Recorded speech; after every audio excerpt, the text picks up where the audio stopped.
Strawberry कशी साफ करायची आपण आता व्हिडिओमध्ये बघायचं आहे। मला ही निकितानी स्ट्रॉबेरी काल रात्री आणून दिलेली आहे आणि महाबळेश्वरला खूप छान फ्रेश मिळालेले आहेत आणि चांगले पण आहेत, गोड गोड एकदम।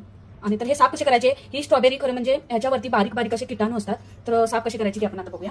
इथे मी पाणी घेते, स्ट्रॉबेरी साफ करायची तर आपल्याला इथे बेकिंग सोडा घेतलेला आहे मी, तो इथे टाकून घेते आणि आपलं मीठ। बेकिंग सोड्यामुळे कसं स्वच्छ होणार ह्या स्ट्रॉबेरी, आपण मिक्स करून घेऊया आणि असंच आपल्याला 10 ते 20 मिनिटं ठेवायचं, म्हणजे अर्धा तास सुद्धा ठेवू शकता। कारण याच्यावरची जर घाण काढून टाकायची असेल, खराब जर काय असेल टाकायचं असेल तर अर्धा तासाच्या वरती झालेला आहे। आणि आपण आता स्ट्रॉबेरी बघूया, स्वच्छ झाल्याच असतील।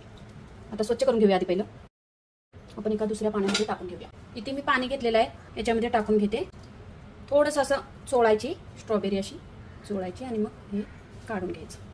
बारीक बारीक छिद्र असतात, ह्याच्यावरतीच बारीक बारीक असे किटाणू आणि केमिकल मारलेलं असतं, त्यामुळे आपण खायचा सोडा घालायचा, मीठ घालायचं, अर्धा तास ठेवून द्यायचं आणि मग स्वच्छ पाण्यामध्ये काढायचं, परत पुसायचे आणि खायची किंवा रेसिपी बनवायची। काही काही स्ट्रॉबेरी खराब झालेल्या आहेत, त्या मी बाजूला काढते, त्या मऊ झालेल्या आहेत आणि असं त्याला डाग पण आहे, ते काढून घेते बाजू आणि स्वच्छ करून घेतलेली आहे स्ट्रॉबेरी।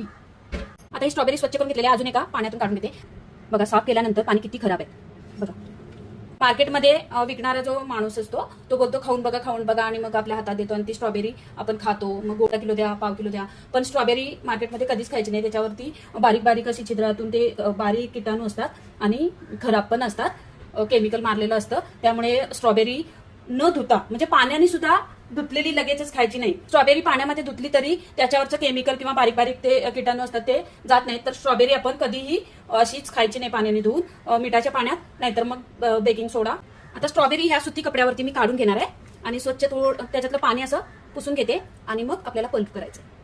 स्ट्रॉबेरी मी पुसून घेतलेली आहे आणि लाल चुटूक मस्त कलर आता सोडते स्ट्रॉबेरी असते। आणि खूप सारी स्ट्रॉबेरी असेल तर अशी लॉक्सिलच्या कंटेनरमध्ये, नाहीतर लॉक्सिलच्या बॅगमध्ये ठेवायची।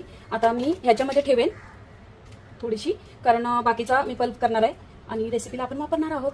मस्त आपण फ्रीझरमध्ये ठेवणार आहोत, हा डब्बा मी फ्रीझरमध्ये ठेवणार आहे, हे एकदम असे कडक होतील आणि छान बरेच दिवस टिकतील। असं पल्प करायचं आहे, कारण आपल्याला एक रेसिपी बनवायची आहे ना, म्हणून मस्त कलर आलेला आहे, जसा स्ट्रॉबेरीचा ओरिजिनल आहे तसा। आता आपण हे डब्यामध्ये काढून घेऊया। चला, या डब्यामध्ये काढून घेतलेला आहे, हा डब्बा मी फ्रीजमध्ये ठेवणार आहे आणि नंतर आपण रेसिपी करूया।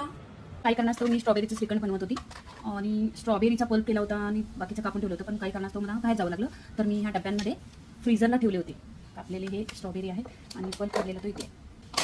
तर आता चला, आपण हे नॉर्मल टेम्परेचरला आलं की लगेच आपण श्रीखंड करायला घेऊया। आणि उद्याचा व्हिडिओ येणार आहे, तो स्ट्रॉबेरीचं श्रीखंड कसं बनवलं आहे तो नक्की पाहायला विसरू नका। भेटूया आपण आता पुढच्या व्हिडिओमध्ये। थँक्यू, श्री स्वामी समर्थ।